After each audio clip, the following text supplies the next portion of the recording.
خیانت کا ذکر کیا، یا ایھا الذین آمنوا لا تخونوا اللہ والرسول وتخونوا اماناتکم، اے ایمان والے لوگو اللہ سے خیانت نہ کرو۔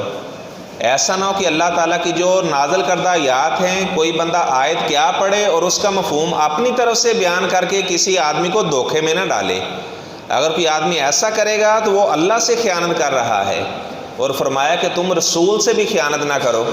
آپ صلی اللہ علیہ وسلم کی حدیثوں کو بدل بدل کر اس کا مفہوم بیان کرنا، آپ کی حدیثوں میں تحریف کر دینا، اس کو بدل دینا، گویا کہ یہ اللہ کے رسول صلی اللہ علیہ وسلم سے خیانت کرنی ہے۔ اور فرمایا کہ تم امانتوں میں بھی خیانتیں نہ کیا کرو۔ آپ صلی اللہ علیہ وسلم کو کسی نے غلام تحفے میں دیا تھا، یقال لہ مدعم، اس کا نام مدعم تھا۔ وہ آپ صلی اللہ علیہ وسلم کی سواری کے اوپر وہ زین وغیرہ رکھا کرتا تھا، تو آپ صلی اللہ علیہ وسلم کی سواری کو تیار کر رہا تھا تو اچانک جاء سہم غرب، ایک اجنبی تیر آیا، اس کے حلق پر لگا اور وہ فوت ہو گیا۔ تو صحابہ کہنے لگے ہنیئا لہ بالجنہ، یہ تو سیدھا جنت میں گیا۔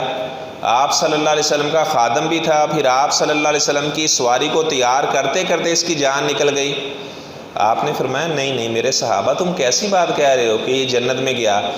آپ نے فرمایا ان الشملۃ التی لم تصبها المقاسم یوم خیبر قد سارقھا، فرمایا کہ ایک چادر اس نے خیبر والے دن چوری کر لی تھی، ابھی میں نے مال تقسیم نہیں کیا تھا، اس نے پہلے ہی وہ چادر چوری کر لی تھی۔ آپ نے فرمایا اللہ نے مجھے منظر دکھا دیا ہے کہ جیسے اس کو قبر میں داخل کیا جائے گا، وہ چادر جو اس نے خیبر والے دن چوری کی تھی وہ چادر آگ کی بنا کر قبر کے اندر اس کے اوپر ڈال دی جائے گی۔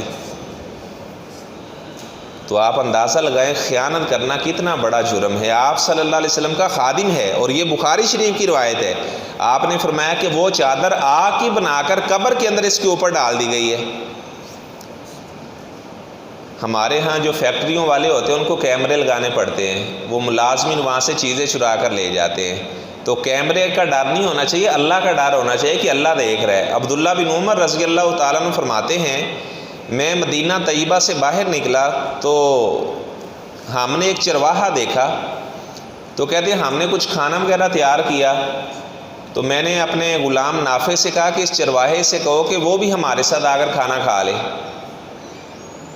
تو وہ کہتے ہیں کہ میں اس چرواہے کے پاس راعی الغنم جو بکریوں کا چرواہا تھا اس کے پاس گیا، میں نے کہا عبداللہ بن عمر کہہ رہے کہ آپ ہمارے ساتھ آ کر کھانا کھا لیں، تو وہ کہنے لگا انی صائم، میں نے روزہ رکھا ہوا ہے۔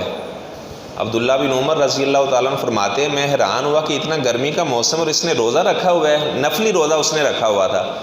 عبداللہ بن عمر فرمانے لگے میرے دل میں ایسی بات آئی، میں نے مذاق سے اسے کہا کہ یار تیرے پاس اتنی بکریاں ہیں، ایک بکری ہمیں دے دو۔ تو وہ کہنے لگا کہ ہذہ شیاء لسیدی، یہ جو بکریاں ہیں یہ میرے مالک کی ہیں۔ تو وہ کہنے لگے میں نے کہا آپ کے مالک کو کیا پتہ چلے گا، آپ کہنا اکلہ الذئب، ایک بکری کو بھیڑیا کھا گیا تھا۔ تو وہ کہنے لگے کہ اگرچہ میرا مالک مجھے نہیں دیکھ رہا لیکن جو میرے مالک کا مالک ہے وہ مجھے دیکھ رہا ہے، میں اپنے مالک کے مالک کی نظر سے کبھی بھی اوجھل نہیں ہو سکتا، تو میں یہ خیانت نہیں کر سکتا۔ تو جو مسلمان آدمی ہے وہ امانت دار ہوتا ہے، وہ کبھی بھی خیانت والا معاملہ نہیں کرتا۔ جو آدمی جیسی خیانت کرے گا، جیسی چوری کرے گا، قیامت والے دن وہ مال اٹھایا ہوگا، کسی نے بکری اٹھائی ہوگی اور وہ مالک کو ڈھونڈ رہا ہوگا، کسی نے گھوڑا اپنے سر کے اوپر اٹھایا ہوگا،